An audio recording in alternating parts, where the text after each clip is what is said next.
Here is the paraphrased script, maintaining the same writing and articulating style while slightly altering word order and structure. In the official records of Salem Village, Massachusetts, the name appears only once. Written in ink faded to rust brown over 3 centuries. Tituba. No family name, no origin, just a single word marking the testimony of a woman who confessed to witchcraft in February 1692, then vanished from every subsequent document as if she never existed. But what the sanitized history books don't tell you is this. Tituba's confession didn't merely start the Salem Witch Trials.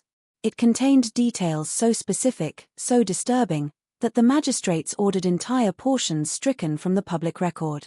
For over 200 years, historians claimed these pages were lost.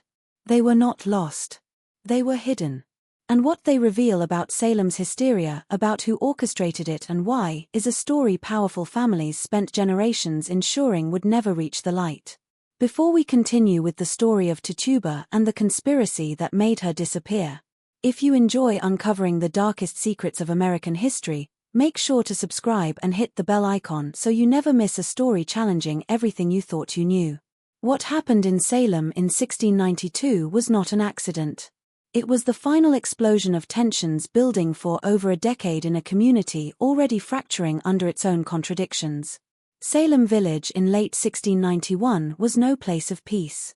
Despite what travelers saw, neat clapboard houses arranged around a common, smoke rising from chimneys into the gray Massachusetts sky, fields marked by stone walls speaking of backbreaking labor, the settlement was fracturing from within. Only 15 years old as an independent parish, Salem Village existed in the shadow of its wealthier neighbor, Salem Town, where merchant ships brought prosperity the farmers could only dream of.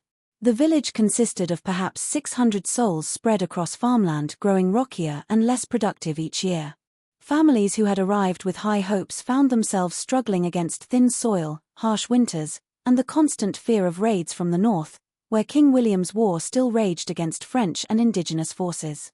The war had been devastating to the Massachusetts frontier. Since 1688, coordinated attacks by French forces and their Wabanaki allies had destroyed settlements throughout Maine and New Hampshire. Refugees flooded south, bringing tales of burning homes, captured families, and midnight massacres.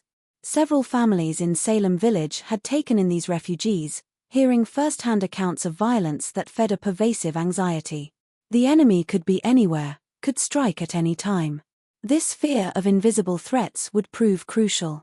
But it was the internal conflicts that truly poisoned Salem Village. The Western farmers, led by families like the Putnams among the first settlers, resented the Eastern landowners, who maintained closer ties to Salem Town's merchant elite. This wasn't merely economic jealousy. It was a fundamental disagreement about the community's identity. Were they independent farmers building a godly commonwealth? Or were they merely a rural appendage to Salem Town's commercial interests? The question infected every aspect of village life. These tensions played out most visibly in the village church, where the minister's position had become a battleground. The congregation had gone through 3 ministers in 15 years, each departure marked by bitter disputes over salary, housing, and authority. The Reverend Samuel Parris arrived in 1689, the latest attempt to bring stability to a fractured community. He would instead preside over its destruction. Parris was 46 years old when he came to Salem Village, a man whose life had been marked by failure and resentment. Born in London to a family with merchant connections, he had been sent to Harvard but never graduated. He tried his hand at trade in Barbados, where his father had left him a small plantation, but proved incompetent at managing either the business or the enslaved people who worked it. By the mid-1680s, he was bankrupt, forced to sell most of his holdings. What he retained were 2 enslaved people, a man named John and a woman named Tituba. The relationship between Parris and Tituba was the subject of whispered speculation even before they arrived in Massachusetts. Some claimed she had been his concubine in Barbados, that his marriage to Elizabeth Eldridge in 1681 had been an attempt to establish respectability. There was no proof, but the rumors persisted, fed by the fact that Parris seemed to trust Tituba with responsibilities far beyond what was typical for an enslaved woman. She managed his household, had access to his papers, and was present during private family discussions. This unusual closeness would later seem significant. When Paris turned to ministry, it was less a calling than a last resort.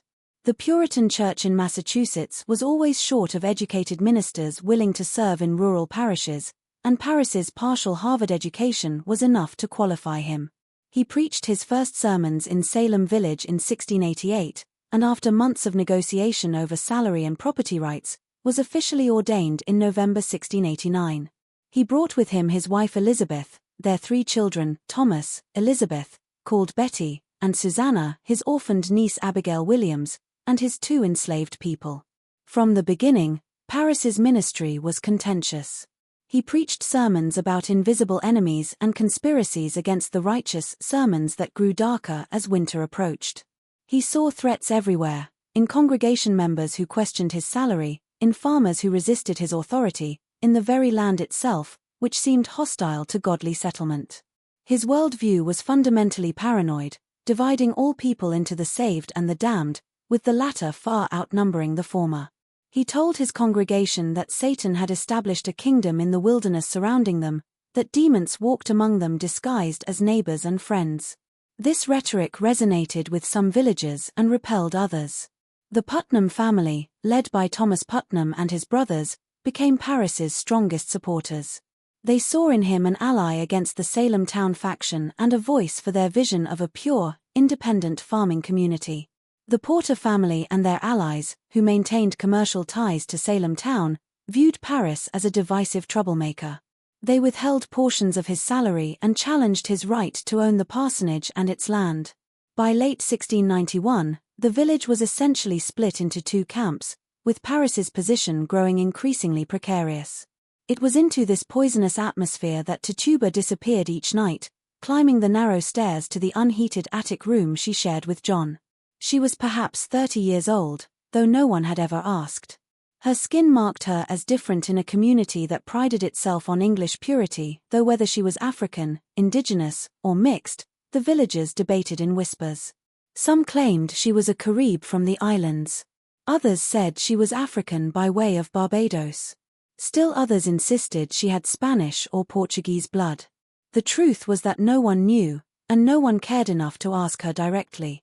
She was simply the Indian woman or Paris's slave. Her identity was reduced to her status. Tituba spoke rarely, and always in a peculiar accent some claimed was Spanish, others Portuguese, still others a corrupted English picked up in the Caribbean. She had learned the language in Barbados, that much was known before Paris purchased her and brought her to the frozen north.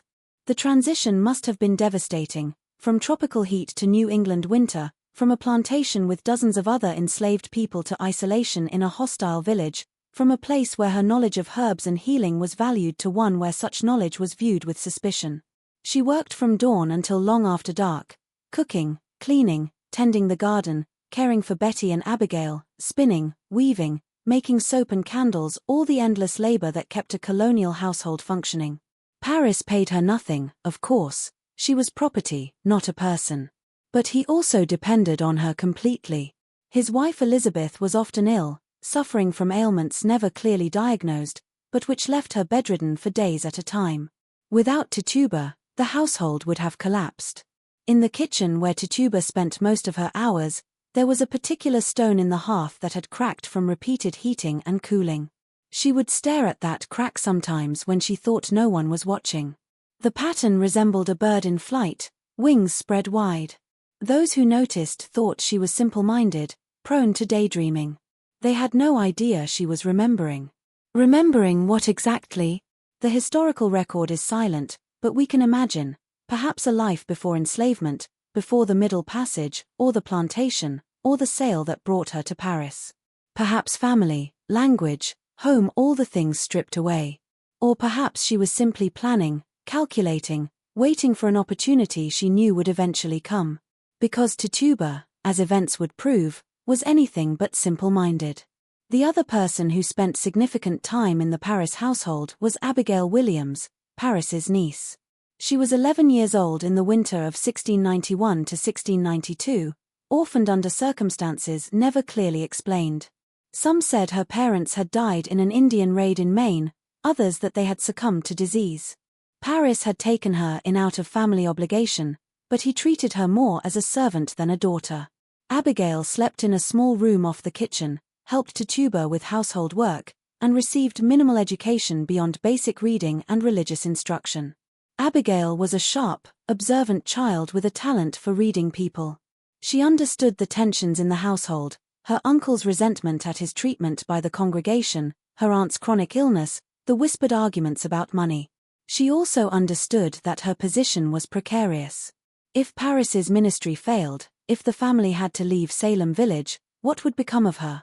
An orphaned girl with no property and no prospects had few options in Colonial Massachusetts.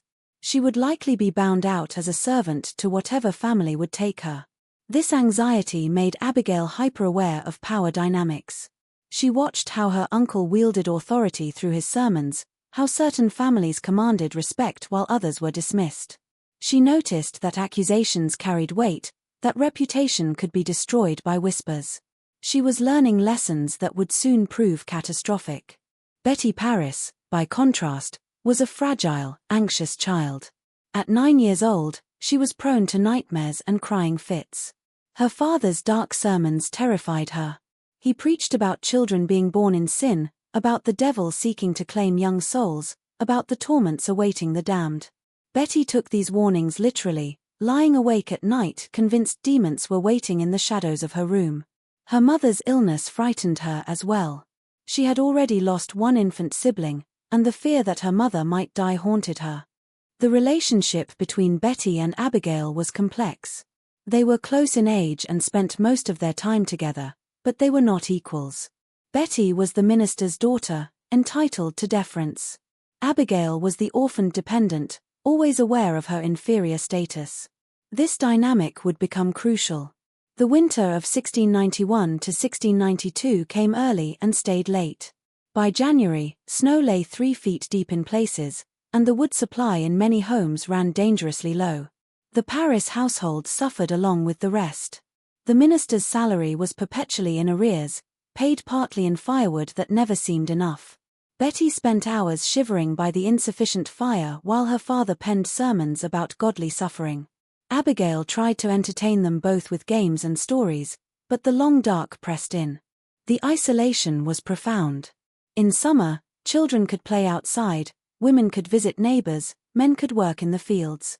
But winter locked everyone indoors, sometimes for days when storms made travel impossible. The Paris household was particularly isolated because of the minister's conflicts with much of the congregation. Families that might have invited the children for visits stayed away. The girls had few friends, little entertainment, and endless empty hours to fill. It was Abigail who first asked Tituba to tell them stories. The enslaved woman resisted at first. Her place was to work silently, to be invisible despite her visible difference. But Abigail was persistent, and eventually, on a January evening when Reverend Paris was visiting a parishioner and Mrs. Paris lay ill in bed, Tituba sat with the 2 girls by the dying fire and began to speak. She told them about Barbados, the impossible heat that made New England summer feel cool by comparison, plants that bloomed in colors that didn't exist in gray Massachusetts, birds that could mimic human voices so perfectly you couldn't tell them from people. She described sugar plantations where hundreds of enslaved people worked fields stretching to the horizon, and the songs they sang to make the labor bearable. She spoke of the ocean, vast and blue-green, so different from the cold, gray Atlantic bordering Massachusetts. The girls were entranced. They had never traveled beyond Salem and its immediate surroundings. The world Tituba described was exotic, almost unimaginable. They begged for more stories, and Tituba obliged. Night after night when circumstances allowed, she told them about the different peoples living in Barbados, Africans from various kingdoms, indigenous people from the mainland, Europeans from England and Spain and Portugal and Holland all mixed together in ways impossible in Puritan New England. And then, because the girls begged for something frightening, she told them about the obeah practitioners she had known, people who could read the future in eggs and water, who knew which plants could cure and which could kill, who understood that the world held forces the English ministers never mentioned in their sermons. She shouldn't have. She knew, even as the words left her mouth, that she was making a terrible mistake. But there was power in being listened to, in seeing these privileged white girls lean forward with wide eyes, hanging on her every word. For a few stolen hours, Tituba was not invisible. She was the center of attention, the keeper of knowledge, the one with power. It was intoxicating and dangerous in equal measure. The sessions continued, always in secret. Tituba taught them small tricks, how to crack an egg into a glass of water and interpret the shapes the white made as it dispersed, how to listen to the wind in the chimney and distinguish natural sounds from something more. She showed them herbs from her carefully tended corner of the garden, explained their properties: pennyroyal for women's complaints, tansy for fever, foxglove for the heart, though it could kill if the dose was wrong. It was innocent knowledge, the kind every woman carried in the Caribbean, the kind that kept people alive in a world without doctors or apothecaries. But in Puritan New England, it was something else entirely. The knowledge of herbs was acceptable when practiced by English goodwives who had learned from their mothers. But when it came from a dark-skinned woman from the Caribbean, it became suspect. It smacked of popery, of heathen practices, of the folk magic the church condemned as devil worship. Tituba must have known this. She had lived in Massachusetts for over 2 years by this point, long enough to understand how differently her knowledge was perceived here.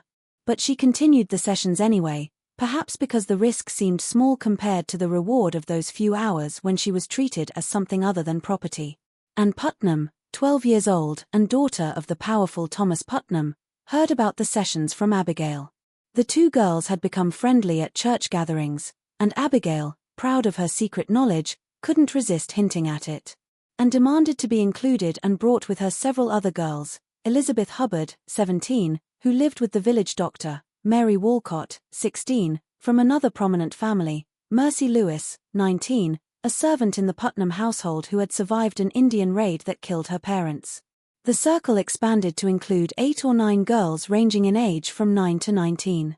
They gathered in the Paris kitchen on late January afternoons, ostensibly for prayer and needlework, but really to listen to Tituba describe a world so different from their frozen, restricted existence it might as well have been another planet.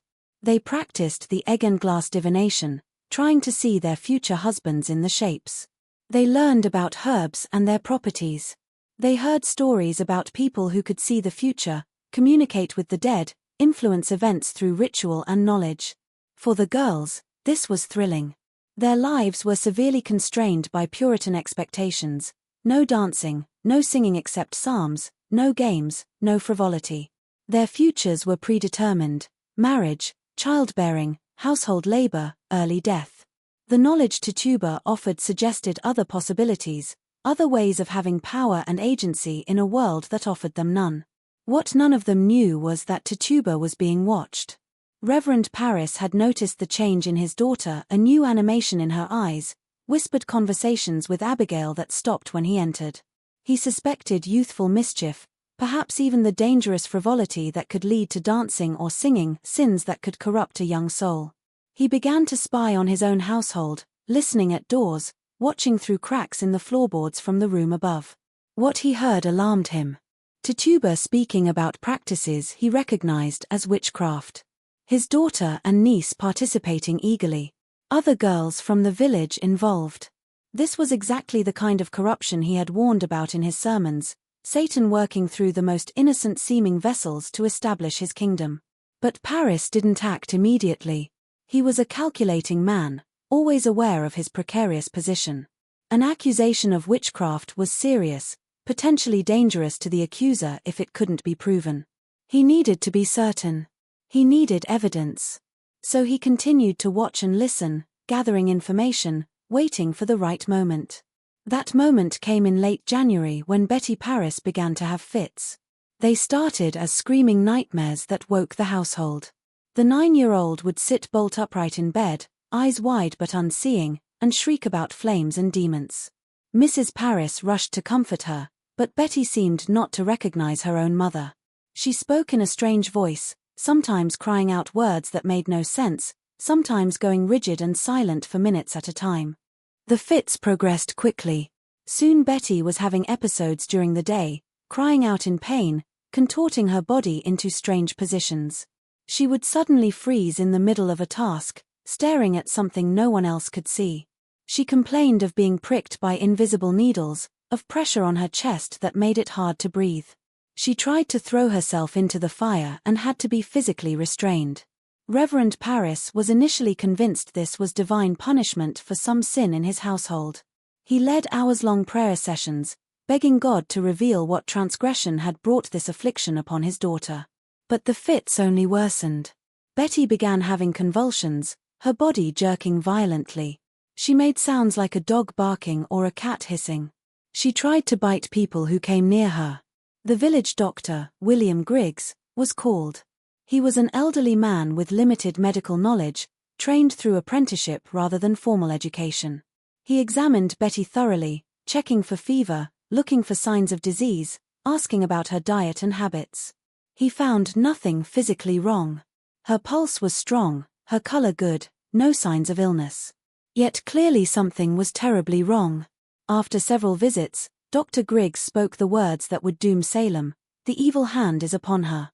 In the medical understanding of the time, this was a diagnosis of last resort. When no natural cause could be found for an illness, especially one involving strange behaviors and convulsions, supernatural causes were considered. The evil hand meant witchcraft. Someone was using occult means to torment the child. The diagnosis spread through the village like wildfire. The minister's daughter was bewitched. Satan had struck at the heart of the godly community. If the minister's own household wasn't safe, no one was. Within days, Abigail Williams began displaying similar symptoms. She had fits during which she screamed and convulsed. She claimed to see specters, ghostly figures that tormented her. She tried to run up the chimney, insisting she could fly. She spoke in voices that didn't sound like her own. The two girls' afflictions seemed to feed off each other, each episode triggering a response in the other. Then Ann Putnam began having fits, then Elizabeth Hubbard, then Mary Walcott. The affliction spread among the girls who had gathered in Tituba's circle, each developing similar symptoms. They would freeze in place mid-conversation or suddenly cry out as if being stabbed by invisible needles. They saw visions, dark shapes in the corners of rooms, animals that spoke with human voices, women flying through the night air. The pattern of symptoms was remarkably consistent across all the afflicted girls. Sudden fits of screaming and convulsing. Periods of rigid paralysis. Sensations of being pricked, pinched, or bitten by invisible forces. Visions of specters that others couldn't see. Speaking in strange voices or languages. Attempting dangerous acts like running into fire or up chimneys. Physical contortions that seemed impossible for their bodies. Modern medical historians have proposed various explanations for these symptoms.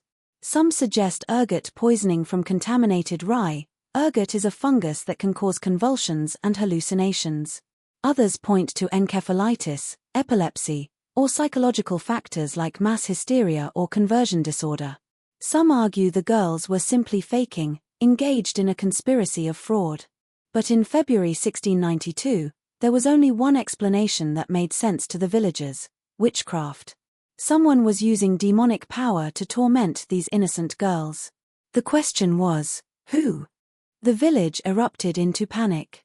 Families gathered for prayer meetings that lasted hours, begging God to protect them from the invisible evil. Reverend Parris preached sermons about Satan's assault on the godly, about the need to root out the witches who had made a covenant with the devil. The Putnam family, powerful and influential, demanded action.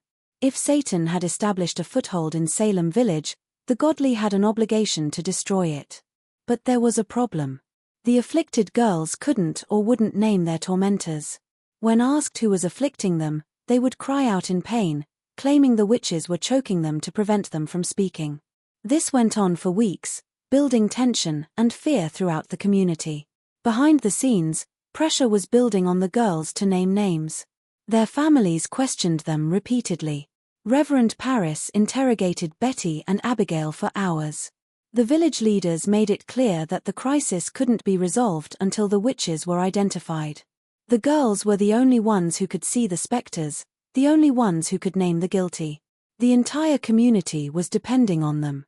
It's impossible to know what was going through the girls' minds during this period.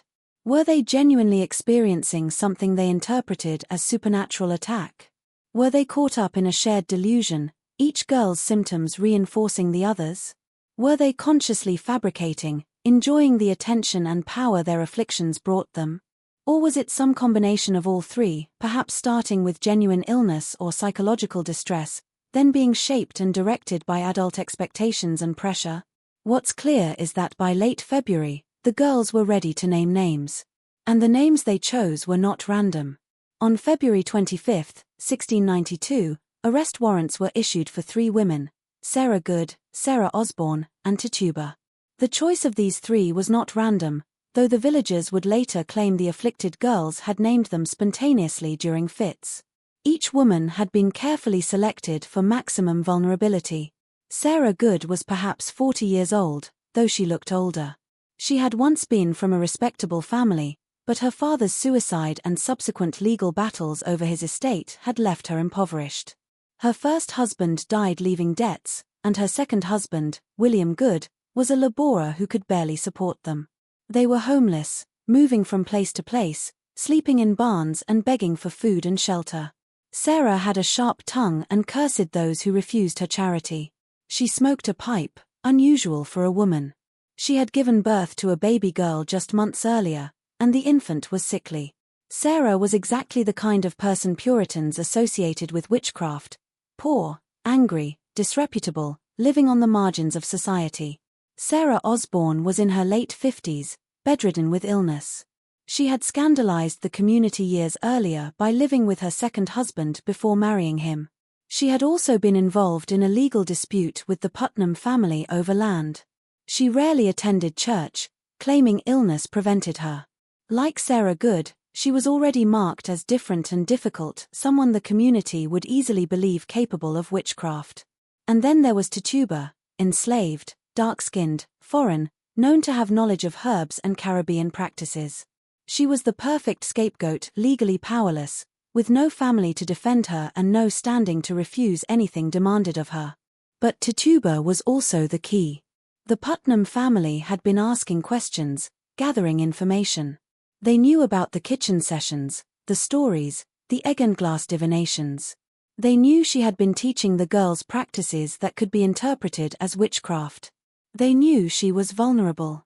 And they knew that if they could get her to confess, it would validate everything: the girls' afflictions, the existence of a witchcraft conspiracy, the need for aggressive prosecution. What they didn't know was that Tituba had already made a choice. She had seen this coming. She had watched the girls' afflictions spread, had heard the whispers, had felt the net closing around her. She knew she would be accused, and she had decided exactly how she would respond. The preliminary examinations took place in the Salem Village Meeting House on March 1. The building was packed. Nearly every villager had come to witness the spectacle.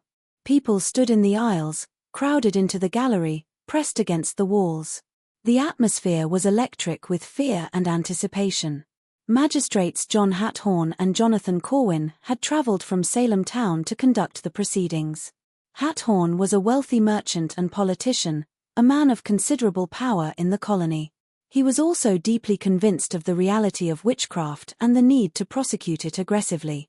He would conduct the examinations not as neutral inquiries, but as prosecutions assuming guilt and demanding confession. The afflicted girls sat in prominent places, surrounded by family members who supported them when the fits came: Betty and Abigail Parris, and Putnam Jr., Elizabeth Hubbard, Mary Walcott, Mercy Lewis.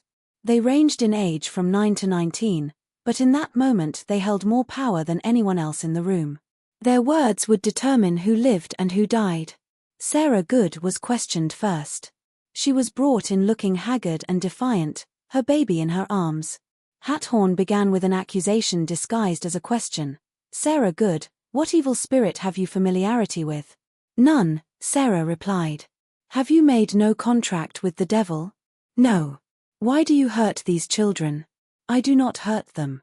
I scorn it." The magistrate pressed her, asking the same questions in different forms, trying to trap her in contradictions. Sarah denied everything with sullen defiance, insisting she was innocent, that she had never hurt the children, never made any covenant with the devil. But her denials were interrupted by the afflicted girls, who began to writhe and scream, claiming Sarah's spectre was tormenting them even as she stood in the meeting house. "Sarah Good, do you not see now what you have done?" Hathorn demanded. "Why do you not tell us the truth? Why do you thus torment these poor children?" "I do not torment them," Sarah insisted. "Who do you employ then to do it?" "I employ nobody." "What creature do you employ then?" "No creature, but I am falsely accused." The examination went on for hours.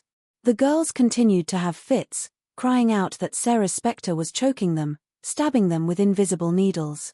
At one point, Sarah's own husband, William, was called to testify. He said he was afraid his wife either was a witch or would be one very quickly. He claimed she was an enemy to all good. This testimony from her own husband was devastating. In Puritan culture, a husband was supposed to defend and protect his wife. William Good's willingness to testify against Sarah suggested even her closest relation believed her guilty. The magistrates took it as powerful evidence.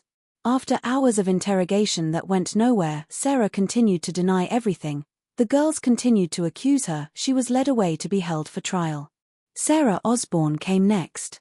She was brought in on a chair, too ill to stand for long. She too denied all charges, growing increasingly desperate as the magistrates ignored her protests. She was sick, she pleaded, had been ill for months. How could she torment children when she could barely leave her bed? "The devil may appear in your shape and do mischief without your knowledge or consent," Hathorn suggested, introducing the concept of spectral evidence that would become central to the trials. The idea was that a witch's spectre, her ghostly form, could leave her body and torment people while she herself was elsewhere. This made it impossible to defend against accusations. An alibi meant nothing if your spectre could act independently. The afflicted girls convulsed. Abigail Williams shrieked that Sarah Osborne's spectre was pressing on her chest, suffocating her.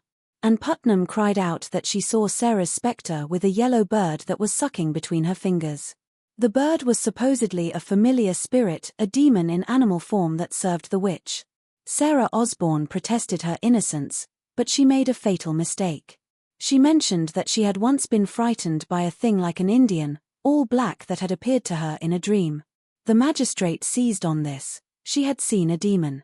She had admitted to supernatural experiences. This was taken as evidence of her guilt. The old woman was dragged away weeping, still protesting that she was innocent and had never hurt anyone. Then they brought in Tituba. She stood before the magistrates, a dark-skinned woman in a plain grey dress, her eyes downcast. Reverend Parris sat in the front row, his face rigid. He had beaten her the night before, she would later testify, demanding to know what she had done to his daughter. The welts on her back throbbed with each breath. She knew what they wanted from her. More importantly, she knew what they needed. The meeting house fell silent. Everyone leaned forward. This was the moment they had been waiting for, the examination of the foreign woman, the one who had brought her heathen practices into their godly community. Magistrate Hathorn asked the first question. "Tituba, what evil spirit have you familiarity with?" She raised her eyes and met his gaze directly. For a moment, she said nothing. The silence stretched. Then, in a clear voice that carried to every corner of the packed meeting house, she spoke. "The devil came to me and bid me serve him." The meeting house erupted. Gasps, cries, people calling out to God. This was the first confession. After hours of denials from the other two women, here was confirmation that witchcraft truly walked among them. Here was proof that the girls' afflictions were real, that the devil was indeed operating in Salem Village. Hathorn leaned forward, eager. "Who have you seen with the devil?" And Tituba began to speak. She described a tall man from Boston dressed all in black who came to her and demanded she sign his book in blood. He appeared to her sometimes as a man, sometimes as a dog, sometimes as a hog. He showed her a book with 9 names written in it, though she couldn't read most of them. She saw Sarah Good's name there, and Sarah Osborne's. There were others, too, but she didn't know who they were. "What did the devil promise you if you would serve him?" Hathorn asked. "He said he would give me many fine things," Tituba replied. "What did he want you to do?" "He wanted me to hurt the children." And did you hurt them? Here, Tituba paused, and tears began to stream down her face. He made me hurt them. I tried not to, but he was too powerful. He hurt me when I refused. She showed marks on her arms, bruises that could have been from anything, but which she claimed were from the devil's punishments. The magistrates questioned her for hours that first day. The crowd listened, rapt. Tituba's testimony was everything they had hoped for and more. She described in vivid detail her encounters with the devil. He came to her at night, she said, appearing first as a tall man with white hair dressed in black clothes like a minister. He told her she must serve him or he would kill her. He showed her his book and demanded she sign it. When she refused, he hurt her, pinching her, threatening her with worse. Eventually, she said, she gave in. She signed the book, not with a pen, but with blood from her finger. The devil pricked her finger and she made her mark. After that, he had power over her. He commanded her to hurt the children, and she had to obey. How did you hurt them? He gave me things to use, Tituba said.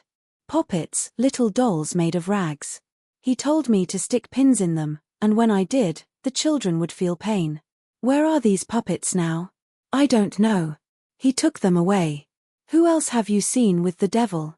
I saw Sarah Good and Sarah Osborne. They were at a meeting with the devil. There were others, too. A tall man with white hair and a woman with white hair. I don't know their names. This was crucial. Tituba was describing not just individual witches, but a conspiracy. A coven of witches meeting together with the devil. This confirmed the magistrate's worst fears. It wasn't just a few isolated cases of witchcraft. It was an organized assault on the godly community. Where did these meetings take place? Hathorn asked. At the minister's house, Tituba said, and the crowd gasped. They came at night, flying through the air. The devil brought them. How did they fly? On sticks, like poles. They rode through the air. Did you fly with them? Yes, Tituba admitted. The devil made me. We flew to Boston and back in one night. This detail, the flight to Boston, was particularly significant. It suggested the witchcraft conspiracy extended beyond Salem Village to the provincial capital. The threat was even larger than they had imagined.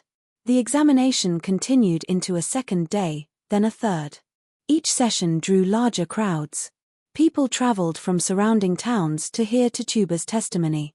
She became the star witness, the one who could reveal the full extent of the conspiracy. And with each telling, her testimony expanded. She added more details, described more encounters, implicated more people without naming them directly. She spoke of a yellow bird that the devil gave her as a familiar spirit. It would suck blood from between her fingers. A black dog that appeared to her and demanded she serve the devil. A red cat and a black cat that were also familiar spirits. Midnight rides through the air to witch meetings. A white-haired woman and a tall man with white hair who were also witches, though she didn't know their names. The Devil's Book, which had 9 names in it, suggesting there were 9 witches in total operating in the area. She wept frequently during her testimony, insisting she wanted to return to God, that she had been forced into the devil's service against her will. She begged forgiveness, said she would tell everything she knew if it would help catch the other witches. It was brilliant in its way. Every detail she provided was vivid enough to seem true, but vague enough to be unverifiable. She gave the magistrates exactly what they wanted, not just a confession, but proof of a vast conspiracy. The hysteria that would consume Salem over the next months had its foundation in those 3 days of testimony. But there was something else in Tituba's words, something the magistrates didn't consciously register, but that the more astute listeners detected. She was describing real people. When she spoke of the tall man from Boston, certain families exchanged glances. When she mentioned the woman with white hair, whispers rippled through certain sections of the crowd. Tituba was settling accounts. Consider what she was doing. She was an enslaved woman with no legal rights, no property, no power. She had been beaten, threatened, accused of a crime that carried the death penalty. She could have simply denied everything like Sarah Good and Sarah Osborne. But she had seen what happened to them. Their denials were ignored, they were assumed guilty anyway, and they would likely be executed. So instead, Tituba confessed. But she confessed strategically. She gave the magistrates a story that confirmed their beliefs about witchcraft while also implicating people who had harmed her or whom she had reason to resent. The tall man from Boston in black clothes like a minister, that description could fit any number of merchants who had visited Paris's household. The white-haired woman could be Sarah Osborne, yes, but also resembled other women in the village who had treated Tituba poorly. She was painting her accusations in broad strokes that allowed others to fill in specific faces based on their own grievances. And it worked.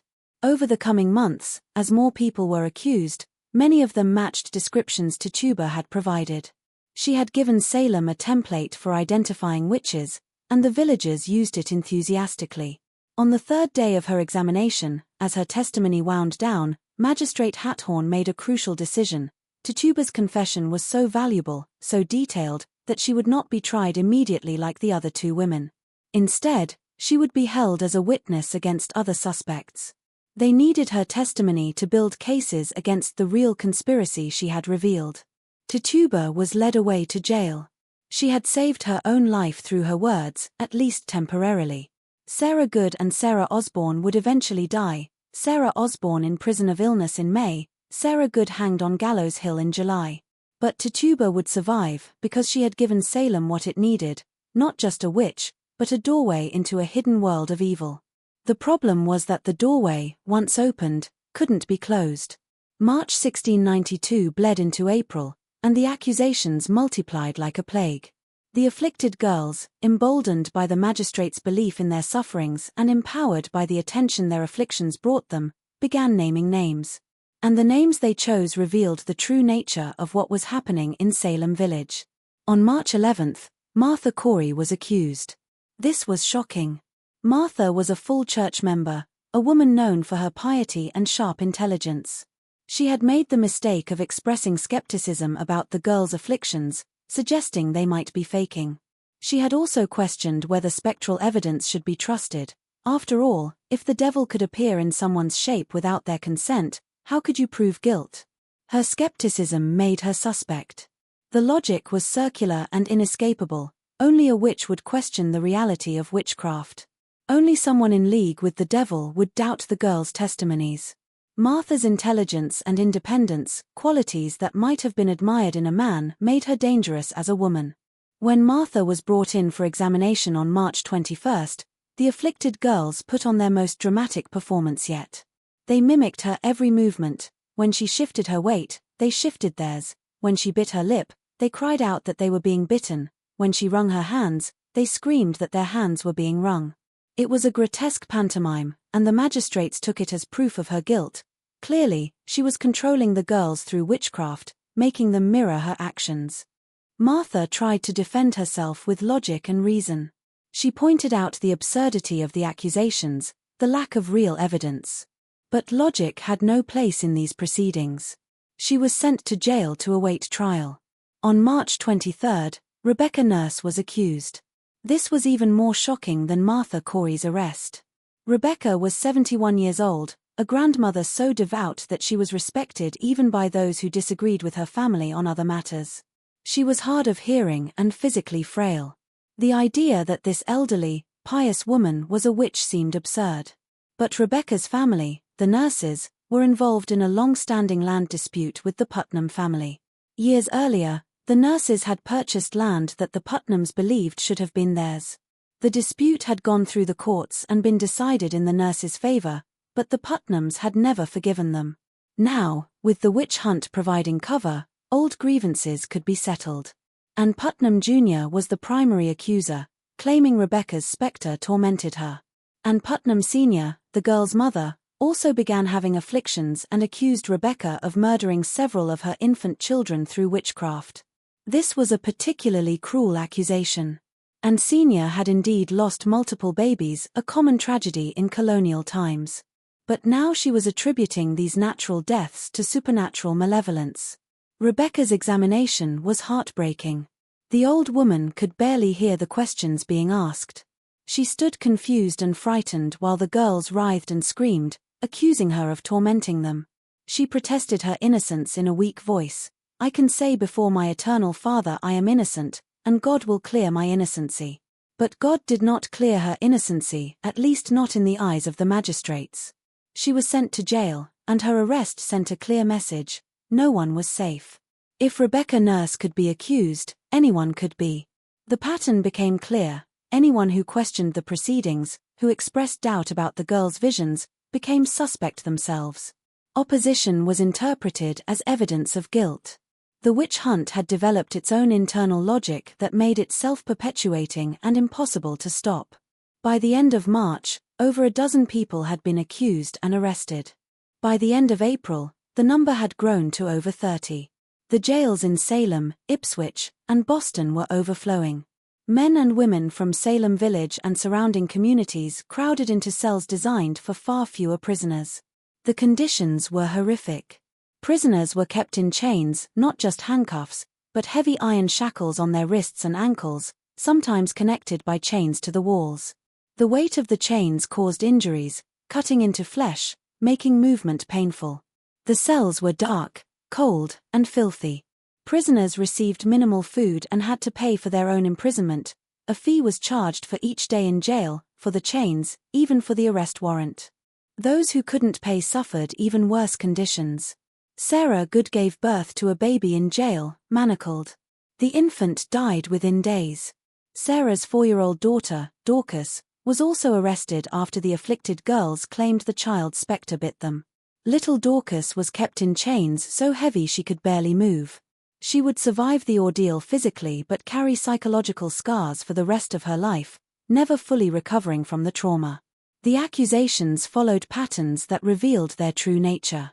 People who were accused tended to be those involved in property disputes with accusers' families, those who had questioned the proceedings or expressed skepticism, those already marginalized, the poor, the elderly, the socially awkward, those whose families had opposed Reverend Parris or supported his enemies, women who were too independent, too outspoken, too wealthy, or too poor, anyone who had made enemies in the small, claustrophobic world of Salem Village. Behind the public spectacle, a more calculated campaign was unfolding. The Putnam family was at its center. Thomas Putnam was the most influential man in Salem Village despite never holding high office. His family had been among the first settlers, and he owned significant land holdings, though not as much as he believed he deserved. His father's will had disappointed him, leaving substantial property to a stepmother Thomas despised. Several land disputes with neighbors had gone against him. He supported Reverend Parris fiercely, seeing in the minister an ally against the Salem town elite who looked down on village farmers. His wife, Ann Putnam Sr., had suffered multiple miscarriages and infant deaths, 7 children lost before they reached adulthood. These tragedies had left her bitter and convinced that supernatural forces were working against her family. She began having afflictions in March, giving adult credibility to the children's testimonies. At 30 years old, she was the oldest of the afflicted, and her accusations carried particular weight. Their daughter, Ann Putnam Jr., was 12 years old and the most prolific of the afflicted girls. She would eventually accuse 62 people of witchcraft, more than any other accuser. Some historians would later note that nearly every person and accused had some connection to the Putnam family's grievances: people who had won land disputes against them, families who supported rival factions in village politics, those who had questioned Reverend Parris's right to certain property. Button Jr. was a child. Someone was guiding her accusations, providing names, describing old resentments in language a 12-year-old transformed into visions and spectral torments. That someone was her mother, Ann Putnam Sr., who would herself begin having afflictions in March. The Putnam women, mother and daughter, became the twin engines driving the witch hunt forward. The magistrates never questioned this pattern because it confirmed their worldview. Satan would naturally target a godly family like the Putnams. The fact that accusations lined up with temporal disputes was simply evidence that the devil worked through earthly grievances to divide communities. They investigated nothing, verified nothing. The spectral evidence, testimony that a witch's ghost or demon had appeared to cause harm, became sufficient for arrest and trial. In May, the crisis reached a new level. A new governor arrived in Massachusetts Bay Colony. Sir William Phipps found his province in chaos, with jails full of accused witches and no legal framework for trying them. The previous governor had been recalled to England, leaving the colony in administrative limbo. Phipps had been appointed to restore order, but he arrived to find a situation spiraling out of control. Phipps quickly established a special court of Oyer and Terminer, a court with authority to hear and determine the witchcraft cases. The court's judges were drawn from the colony's elite. William Stoughton, the lieutenant governor, served as chief justice. The other judges included Samuel Sewell, John Richards, Nathaniel Saltonstall, Waite Winthrop, Bartholomew Gedney, John Hathorne, and Jonathan Corwin. These were powerful men convinced of the witchcraft conspiracy's reality. Stoughton in particular was a hardliner, absolutely certain that Satan had established a kingdom in Massachusetts and that aggressive prosecution was necessary to destroy it. He would prove to be the driving force behind the executions to come. The court's first session was scheduled for early June. But before the trials could begin, the judges had to resolve a crucial legal question: what kind of evidence would be admissible? In English law, witchcraft was difficult to prove because it was an invisible crime. You couldn't see someone casting a spell or making a pact with the devil. You needed either a confession or testimony from witnesses who had seen suspicious activities. But the Salem cases relied primarily on spectral evidence, the testimony of afflicted persons that they had seen the accused person's specter tormenting them. The problem with spectral evidence was obvious: it was completely subjective and impossible to verify. If someone claimed to see your ghost attacking them, how could you prove they hadn't? You couldn't. The only defense was to deny it, but denial was taken as further evidence of guilt. It was a perfect trap. Some ministers and legal authorities expressed concerns about spectral evidence.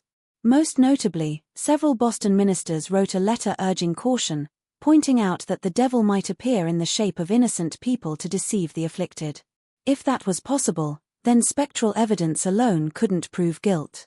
But the judges, led by Stoughton, decided to allow spectral evidence.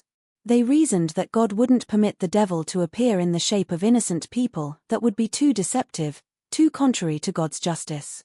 Therefore, if someone's specter was seen tormenting the afflicted, that person must have given the devil permission to use their shape, which meant they were guilty. This decision sealed the fate of everyone accused. With spectral evidence admissible, conviction was almost inevitable. The afflicted girl's visions, which couldn't be verified or challenged, became the primary evidence. And the girls, realizing the power they held, used it freely. The first trial was held on June 2, 1692. Bridget Bishop stood before the court of Oyer and Terminer, accused of witchcraft. Bridget was about 60 years old, a tavern-keeper known for colorful dress and sharp tongue. She had been married 3 times, unusual for a woman of her era. She wore red bodices and other bright clothing that Puritans considered immodest. Her tavern was a place where people drank and played games like shovelboard, activities the more strict Puritans frowned upon. She had been accused of witchcraft once before, years earlier, though the charges had been dropped. Now she faced accusation again, and this time the court was determined to convict. The evidence against her included spectral evidence from the afflicted girls, who claimed her specter tormented them. Testimony from neighbors who said she had appeared to them in spectral form years earlier. The discovery of poppets, rag dolls with pins stuck in them, supposedly found in the walls of her house during renovation. Claims that she had a preternatural teat on her body where familiar spirits could suck. The poppets were particularly damaging. In the folklore of the time, witches supposedly made dolls representing their victims and stuck pins in them to cause pain. The fact that such dolls had allegedly been found in Bridget's house seemed like concrete evidence. Bridget denied everything. She insisted she was innocent, that she had never hurt anyone, that she knew nothing about witchcraft. But her denials were useless. The spectral evidence was overwhelming, and the judges were convinced of her guilt. The trial lasted only 1 day. The jury deliberated briefly and returned a verdict: guilty. Bridget Bishop was hanged on June 10, 1692, on a rocky outcrop that would become known as Gallows Hill. She was the first execution of the Salem Witch Trials, but she would not be the last. After Bridget's execution, there was a brief pause. One of the judges, Nathaniel Saltonstall, resigned from the court, reportedly disturbed by the proceedings and the reliance on spectral evidence. But he was quickly replaced, and the trials continued. The next session of the court was held in late June. 5 women were tried and convicted: Sarah Good, Rebecca Nurse, Susanna Martin, Elizabeth Howe, and Sarah Wilds. Rebecca Nurse's trial was particularly controversial. Despite the spectral evidence against her, many people testified to her good character. 39 members of the community signed a petition declaring their belief in her innocence. The jury initially returned a verdict of not guilty, but Chief Justice Stoughton was not satisfied. He sent the jury back to reconsider, pointing out testimony they had supposedly overlooked. Under pressure, the jury changed their verdict to guilty. Governor Phipps granted Rebecca a reprieve, but then rescinded it after the afflicted girls had renewed fits. Rebecca Nurse, 71 years old and pious to the end, was condemned to hang. Sarah Good went to her death cursing Reverend Nicholas Noyes, who urged her to confess. "You are a liar," she shouted at him. "I am no more a witch than you are a wizard. And if you take away my life, God will give you blood to drink." According to legend, Noyes died years later of a hemorrhage, choking on his own blood. The 5 women were hanged together on July 19, 1692. A crowd gathered to watch. The condemned were brought to Gallows Hill in a cart, their hands bound. They were allowed to pray and speak final words, though Sarah Good's curses were probably not what the authorities had hoped for. Then, one by one, they were hanged. Hanging in colonial times was not the quick death of a modern execution with a calculated drop to break the neck. The condemned were made to climb a ladder, a noose was placed around their neck, and then the ladder was removed. They died slowly of strangulation, their bodies jerking and convulsing as they suffocated. It could take several minutes. The crowd watched it all. After the bodies stopped moving, they were cut down and buried in shallow graves nearby. The families were not allowed to claim the bodies for proper burial. Witches didn't deserve Christian burial in consecrated ground. But Rebecca Nurse's family defied this order. Under cover of darkness, they retrieved her body and buried it secretly on their property. The exact location was kept secret for generations, marked only by a small stone to prevent authorities from disturbing the grave. August brought more trials and more executions. On August 19, 5 more people were hanged: George Burroughs, John Proctor, John Willard, George Jacob Sr., and Martha Carrier. George Burroughs was a former minister of Salem Village, a Harvard-educated man who had left the position years earlier after disputes with the congregation. He was accused of being the ringleader of the witches, the black man who presided over their meetings. The evidence against him was particularly flimsy. He was unusually strong for his size, supposedly lifting heavy barrels with ease, taken as evidence of supernatural strength, and he had been married multiple times, with some of his wives dying under circumstances that were now reinterpreted as suspicious. At the gallows, Burroughs recited the Lord's Prayer perfectly. This was significant because folklore held that witches couldn't recite the Lord's Prayer without making mistakes. His perfect recitation caused murmuring in the crowd. Perhaps he was innocent after all. But Cotton Mather, the influential Boston minister who had come to witness the execution, addressed the crowd from horseback. He assured them that the devil could appear as an angel of light, that Burroughs's ability to recite the prayer meant nothing. The execution proceeded. John Proctor had been a vocal opponent of the trials, calling the afflicted girls frauds and liars. He had written letters to Boston ministers begging them to intervene, to move the trials to Boston where cooler heads might prevail. His outspoken opposition made him a target. When he was accused, he knew it was retaliation for his criticism. His wife Elizabeth was also accused and convicted, but she was pregnant and the execution of pregnant women was forbidden. She would survive in jail until after the trials ended. John Willard was a deputy constable who had been involved in arresting accused witches. But he became disturbed by what he was seeing, the flimsy evidence, the obvious innocence of many accused. He refused to make any more arrests. Shortly after, he himself was accused. The message was clear: you were either with the witch hunt or against it, and being against it made you suspect. George Jacob Sr. was 80 years old, so frail he needed 2 canes to walk. His own granddaughter, Margaret Jacobs, testified against him, though she would later recant, saying she had been coerced and lied, but by then it was too late. Martha Carrier was called a rampant hag by Cotton Mather. She had a sharp tongue and didn't suffer fools. She had also been involved in a property dispute with the Putnam family.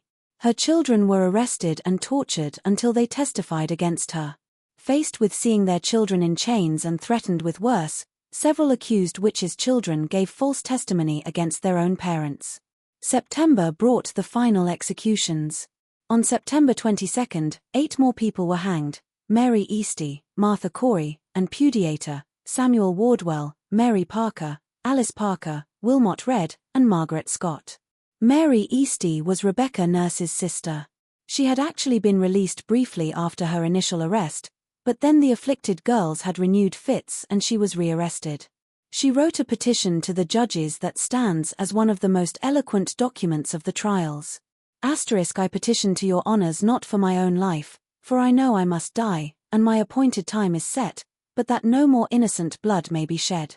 I would humbly beg of you that your honours would be pleased to examine these afflicted persons strictly and keep them apart sometime, and likewise to try some of these confessing witches.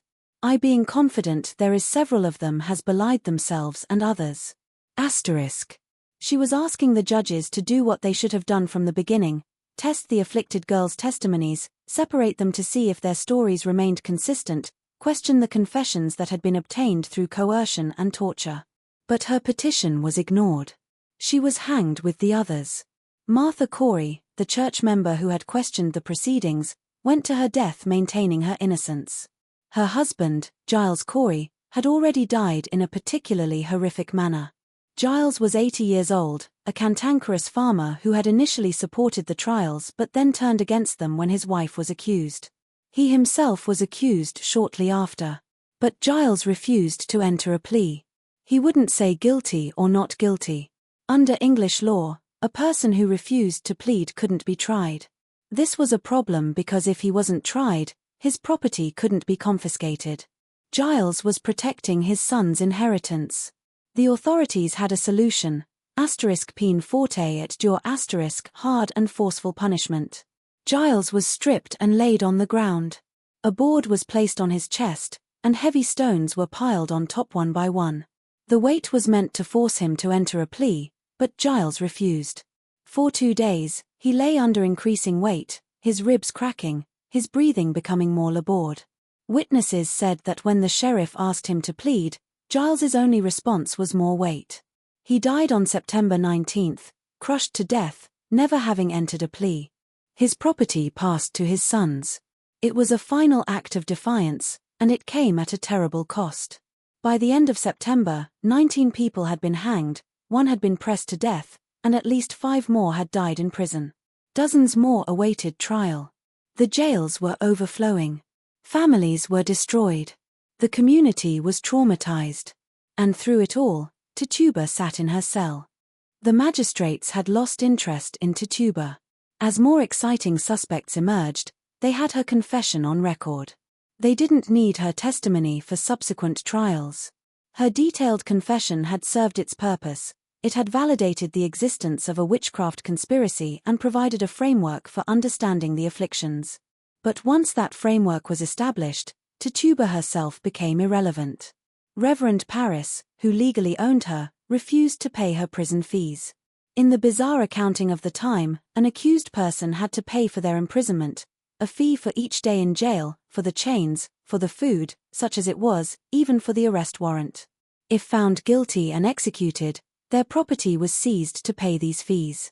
But Tituba had confessed, then provided information, putting her in a strange legal limbo. She was guilty but useful, enslaved but unpaid for. Paris's refusal to pay her fees was effectively abandoning her. He could have paid the fees and retrieved his property, but he chose not to. Perhaps he couldn't afford it, his salary was still in arrears, and he was struggling financially. Perhaps he was ashamed of her, embarrassed that his own enslaved woman had been the first to confess to witchcraft. Or perhaps he simply wanted to forget she existed, to erase this reminder of how the whole nightmare had started. In the dim jail cell, Tituba had time to think. She shared space with other accused women, and she listened. She heard their stories, their protests of innocence, their confusion about who had accused them and why. A picture emerged in those whispered conversations, one that Tituba had suspected but now confirmed. The accusations followed a pattern of property disputes, family rivalries, and petty grudges elevated to cosmic significance. Rebecca Nurse's family had been involved in land disputes with the Putnams. John Proctor had publicly called the afflicted girls frauds. Martha Corey had questioned the proceedings. George Burroughs had left Salem Village years earlier under contentious circumstances. On and on each accusation could be traced to some mundane conflict, now recast as spiritual warfare. Tituba understood because she had initiated this pattern. Her testimony had been strategic from the beginning. The tall man from Boston she described wore clothes similar to those worn by wealthy merchants who had on occasion visited Reverend Parris before he moved to Salem Village, men involved in business disputes with him. The white-haired woman resembled Sarah Osborne, yes, but also bore characteristics of other women who had treated Tituba poorly. She had painted her accusations in broad strokes that allowed others to fill in specific faces based on their own grievances. She had weaponized the magistrate's fears and the community's paranoia. And it had worked, beyond her darkest imaginings. But by autumn, the trials were beginning to collapse under their own weight. The problem was that the accusations kept expanding. Too many people had been accused, including increasingly prominent citizens. Wives of merchants were named. Ministers' relatives were accused. Even Governor Phipps's own wife, Lady Mary Phipps, was cried out upon by the afflicted girls. This was a turning point. When the accusations reached the very top of colonial society, the men in power suddenly became much more skeptical. The spectral evidence that had seemed so convincing when applied to marginal figures like Sarah Good or Rebecca Nurse appeared dangerously unreliable when it threatened the governor's wife. If anyone could be accused based solely on visions and dreams, then no one was safe. The very men who had promoted the trials began to fear for themselves and their families. There were other problems. Several of the confessed witches had recanted, saying they had lied under torture or coercion. Margaret Jacobs, who had testified against her grandfather George Jacobs Sr., publicly recanted her testimony, admitting she had been forced to lie. She wrote, "They told me if I would not confess, I should be put down into the dungeon and would be hanged. But if I would confess, I should save my life." The confessions, which had been taken as proof of the conspiracy's reality, were revealed to be products of torture and fear. If the confessions were false, what did that say about the entire proceedings? In October, Reverend Increase Mather, one of the most influential ministers in the colony and father to Cotton Mather, published a treatise titled *Cases of Conscience Concerning Evil Spirits*. In it, he questioned the use of spectral evidence. His most famous line would be quoted for centuries: "It were better that 10 suspected witches should escape than that one innocent person should be condemned." This was a direct challenge to the trials. Increase Mather was not some marginal figure. He was president of Harvard, a man whose opinion carried enormous weight. His treatise was endorsed by 14 other prominent ministers. The message was clear: the trials had gone too far, and the methods being used were unreliable. Governor Phipps, seeing the political winds shift and worried about his wife's safety, dissolved the Court of Oyer and Terminer on October 29, 1692. The trials were suspended. A new superior court was established with strict rules about evidence. Spectral testimony was no longer sufficient for conviction, confessions obtained through coercion were inadmissible, physical evidence was required. The new court convened in January 1693. Of 52 people tried under the new rules, only 3 were convicted, and Governor Phipps quickly pardoned them.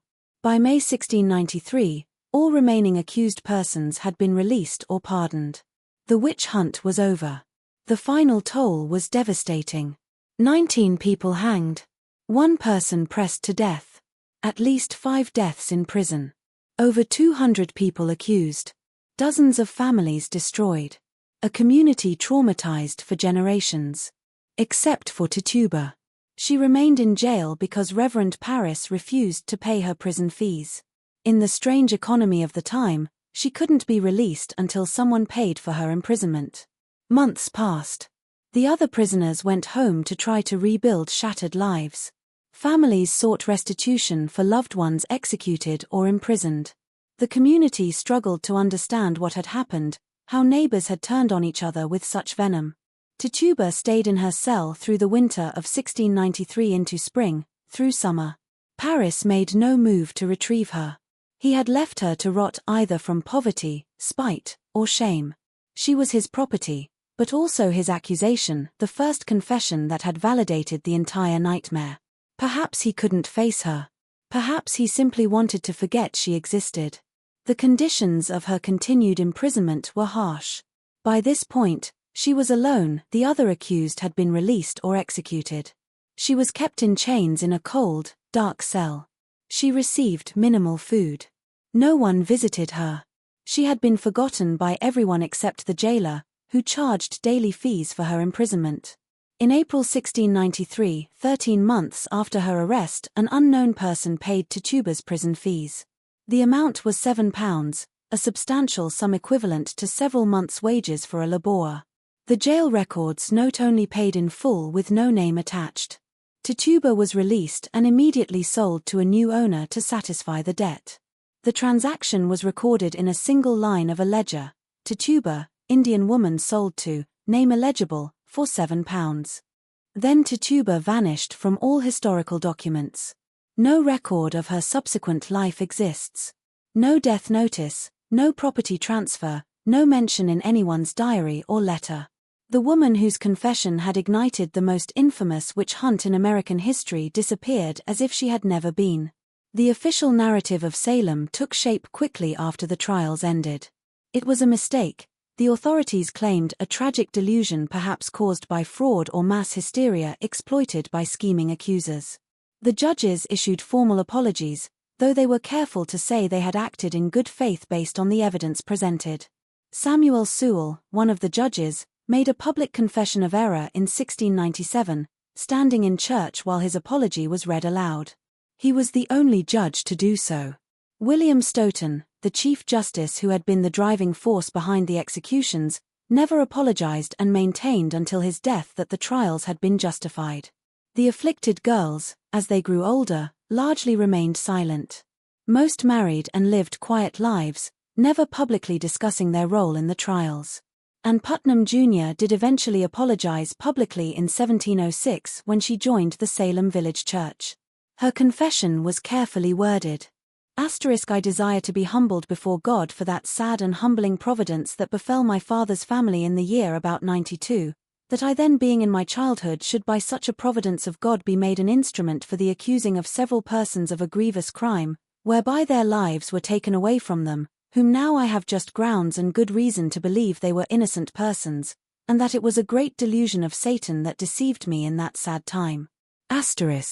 She claimed she had been deluded by Satan, that she had never intended harm. She carefully avoided naming anyone who might have influenced her accusations. She took all the blame on herself while simultaneously claiming she had been deceived. It was a masterful piece of rhetoric that accepted responsibility while denying agency. Ann Putnam Jr. died young and unmarried in 1715, having spent much of her later life caring for younger siblings after her parents' deaths. Some historians have speculated that she was consumed by guilt, though there's no direct evidence of this. Others suggest she simply had a hard life in a community that never fully forgot her role in the trials. Reverend Samuel Parris was forced out of Salem Village in 1697 after years of contentious battles with his congregation.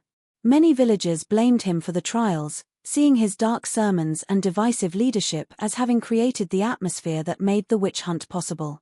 He left owing money and departed without paying Tituba's replacement. His daughter Betty grew up and married, living a quiet life in concord with no apparent lasting effects from her afflictions. His niece, Abigail Williams, disappeared from records around 1697, with rumors she had died young, though no grave or death notice exists.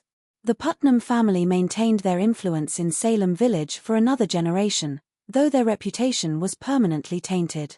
Thomas Putnam died in 1699. His wife and senior died in 1699 as well. Their deaths came just 7 years after the trials, both dying relatively young. Some saw divine judgment in this. Others noted that they had simply lived hard lives in a hard time.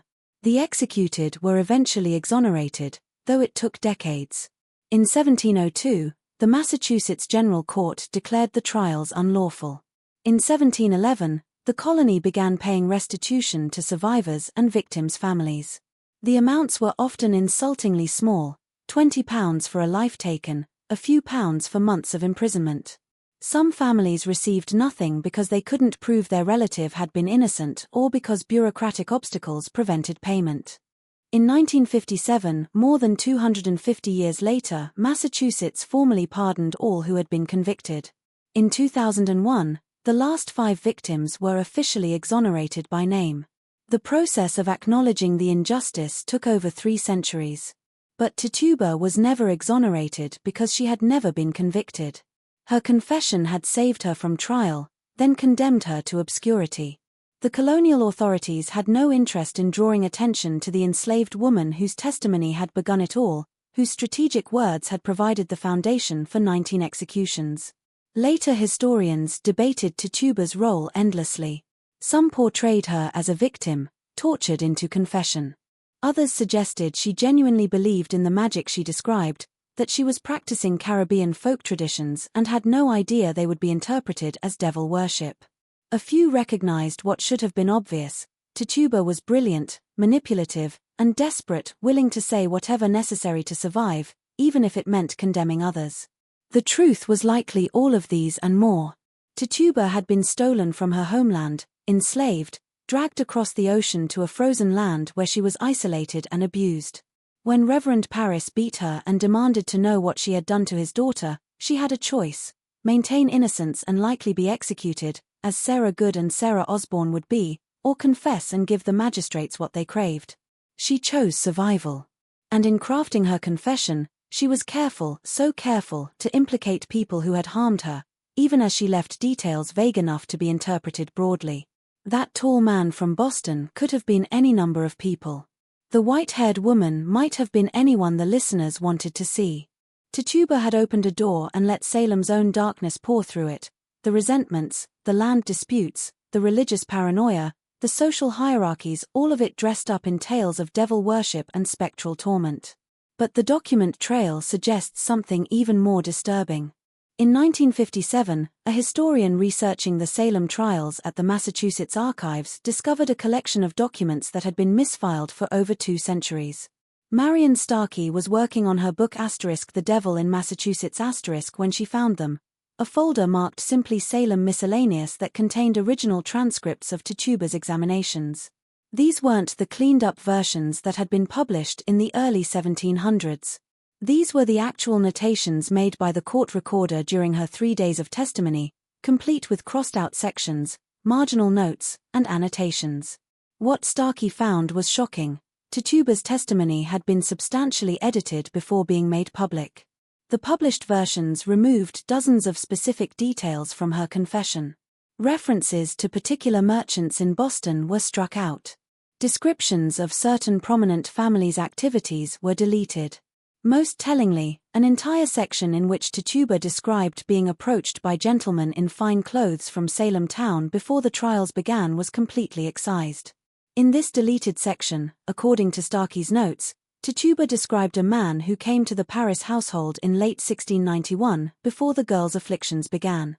He spoke with Reverend Parris privately, but Tituba overheard parts of the conversation.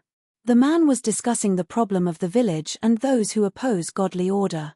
He mentioned specific families by name, families that would later be targeted in the witch hunt. Tituba's testimony suggested this man had essentially provided Parris with a list of enemies, people who were causing problems for certain interests in Salem town. When Tituba was later forced to confess to witchcraft, she incorporated this man into her narrative as one of the witches she had seen. But the magistrates, recognizing who she was describing, had that section removed from the public record. Starkey wrote about these discrepancies in her book, but she framed them as evidence of Tituba's coaching rather than what they actually suggested. Tituba had known things, specific things, about powerful people in colonial Massachusetts. Her testimony threatened to expose not just petty village disputes, but connections to the provincial elite. The documents disappeared shortly after Starkey's research. The archives claimed they had been returned to a private collection and were no longer available for study. No historian has been able to examine them since. Marion Starkey herself became notably silent on the subject in her later years, refusing to discuss the specific passages she had found. In interviews late in her life, she would change the subject when asked about the deleted sections of Tituba's testimony. What was in those deleted sections? What did Tituba actually know? Consider the timeline. Tituba arrived in Salem Village with Reverend Parris in 1689. Parris had been a merchant in Barbados before becoming a minister, a failed merchant by most accounts, who turned to the clergy when his business ventures collapsed. But Barbados in the 1680s was the center of the British Caribbean slave economy, where fortunes were made in sugar and human trafficking. The island was also a hub for smuggling, illegal trade, and the kind of murky financial dealings that built many of Boston's merchant fortunes. The connection between Barbados and Boston was strong. Many Boston merchants had interests in the Caribbean, plantations, trading partnerships, smuggling operations. They needed people in Barbados who could manage their interests, and they needed ministers in Massachusetts who could be relied upon to support the right political factions. What if Tituba, as an enslaved woman in Parris's household in Barbados, had seen things, overheard conversations, learned names and connections? Enslaved people were invisible to their masters in the most dangerous way. The owners spoke freely in front of them, assuming they were too ignorant or too cowed to understand. But Tituba was neither. When Parris brought her to Massachusetts, she would have carried that knowledge with her. She would have seen the same men who visited Parris in Barbados now visiting him in Salem Village. She would have heard the same names, the same business discussions. And when the witch trials began, when she was beaten and interrogated and threatened, she deployed it. The tall man from Boston wasn't a demon. He was a real person. Someone connected to the Caribbean trade. Someone whose involvement in the trials would have been devastating to reveal. The deleted passages that Marion Starkey found likely contained enough specific information to identify this person and his associates. That's why they were removed. That's why, after the trials ended and apologies were issued and exonerations were granted, Tituba was left to disappear. She knew too much. Her continued existence, her ability to speak, was a threat. The unknown person who paid her prison fees in April 1693 and then purchased her, that wasn't mercy. It was containment. Someone bought her silence along with her body, then made sure she could never tell her story again. Salem Village tried to forget. The meeting house where the examinations took place was eventually torn down. The homes of the executed were sold off. The accusers married and had children and told them nothing of what they had done. The village itself was renamed Danvers in 1752, perhaps hoping a new name would erase the old stain. But in the quiet hours, people remembered. They remembered the screaming girls and the crowded courtroom. They remembered neighbors led away in chains. They remembered the bodies hanging on Gallows Hill. And they remembered that it had all started with an enslaved woman's confession. Over the years, stories circulated. Travelers passing through claimed that on certain nights, you could still hear screaming from the old jail. Others said the site where Gallows Hill had been, its exact location now lost, deliberately obscured, was perpetually cold even in summer. These were the expected ghost stories, the kind that attached to any site of tragedy.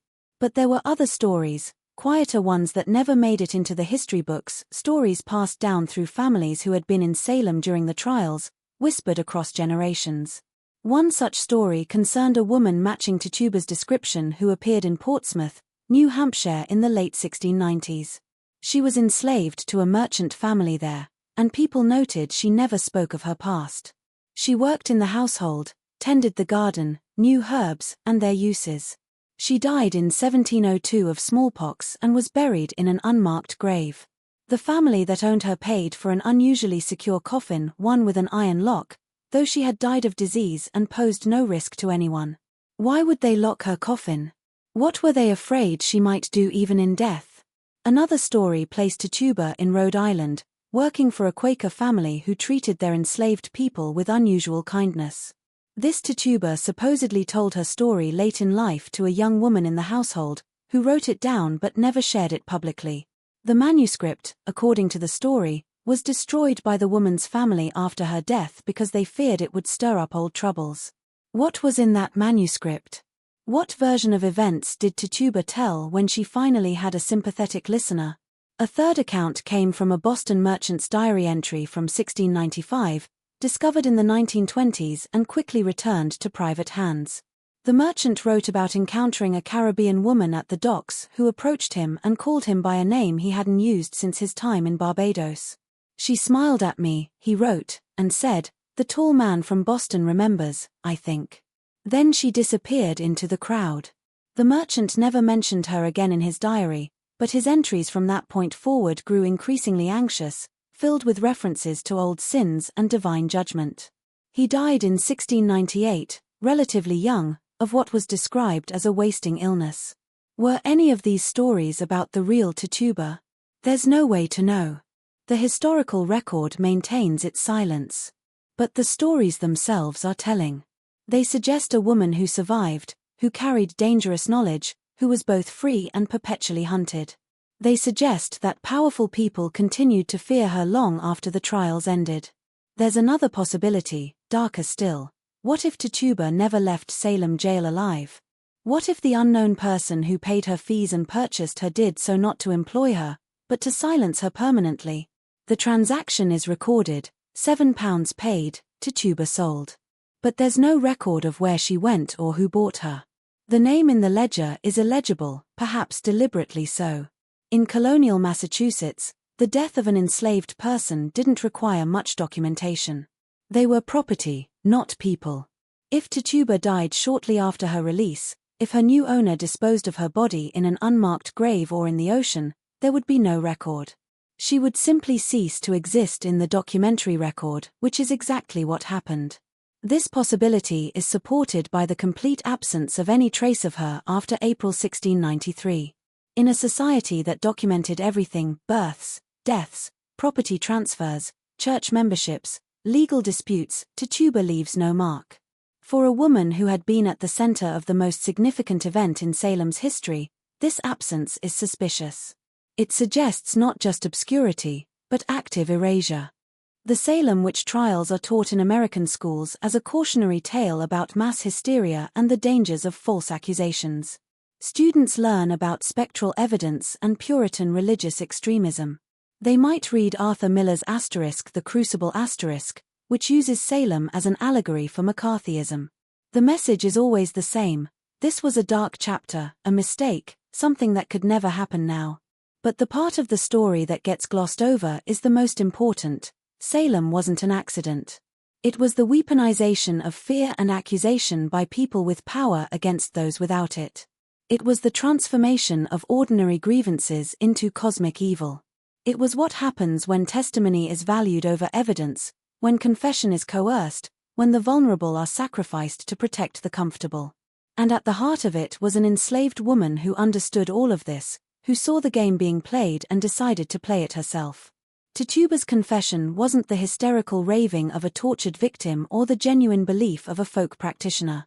It was a calculated act of survival that turned the weapon of false accusation against those who had wielded it, if only for a moment. The fact that her testimony was edited, that documents were hidden, that she was made to disappear, all of this suggests that the authorities knew, at some level, what she had done. They knew she had been controlled and deployed. They knew the trials had been a corruption from the beginning. And they chose to bury that knowledge along with her. That's the story America never wanted told. Not the one about witches or ergot poisoning or mass delusion. The story about deliberate manipulation of law and fear by the powerful, enabled by a system that made certain people's voices count and others disappear. The story about how easy it is to turn neighbor against neighbor when the right mechanisms are in place. The story about who gets remembered and who gets erased. Tituba's name appears in every account of Salem. But she herself remains invisible. The woman who sparked it all, whose words sent 19 people to their deaths, who outlived her accusers and judges and then vanished. We know almost nothing about her, where she was born, how she learned, what she knew, what she thought as she sat in that jail cell listening to the screams of the dying, what became of her after someone bought her freedom and her silence. The archives stay closed. The documents remain missing. The descendants of Salem's prominent families maintain their respectability. And Tituba stays buried in the blank spaces of history, a name without a face, a voice without an echo. But the fact that we don't know her story is itself part of the story. The erasure is the point. Some histories are too dangerous to tell, some truths too threatening to power to be allowed into the record. Salem couldn't afford to acknowledge that its witch hunt had been orchestrated, that testimony had been coached and edited, that an enslaved woman had been both victim and strategist. So they let her disappear. And in that disappearance, in that carefully maintained silence, lies the real horror of Salem. Not demons or witches or spectral torment. Just people with power protecting themselves. And a woman who briefly threatened that power before being swallowed by the mechanism she had helped create. The question that haunts Salem isn't whether witches were real. It's what happened to Tituba. Where did she go after April 1693? Did she live out her days in quiet servitude, carrying her secrets to an unmarked grave? Did she die shortly after her release, silenced permanently by those who feared what she knew? Or did she survive, moving from place to place, always looking over her shoulder, always aware that powerful people wanted her gone? We'll never know. The historical record is silent. And that silence is deafening. It tells us everything we need to know about who controls history, whose stories get told, and whose get buried. 300 years later, we're still telling stories about Salem. We've built museums and memorials. We've written books and plays and movies. We've analyzed the trials from every angle: psychological, sociological, legal, religious. But we still don't know what happened to the woman who started it all. Maybe that's intentional. Maybe some stories are meant to stay buried. Maybe the real lesson of Salem isn't about the dangers of superstition or the importance of due process. Maybe it's about power, who has it, how they use it, and what they'll do to keep it. Tituba understood power. She understood that in a world where she had none, the only weapon available was words. So she used them, carefully, strategically, to survive. And for a brief moment, she had more power than anyone in Salem, the power to name names, to shape the narrative, to determine who would be accused and who would be spared. But that power was temporary and dangerous. The moment she was no longer useful, she became a liability. And liabilities get eliminated. That's the story America never wanted told.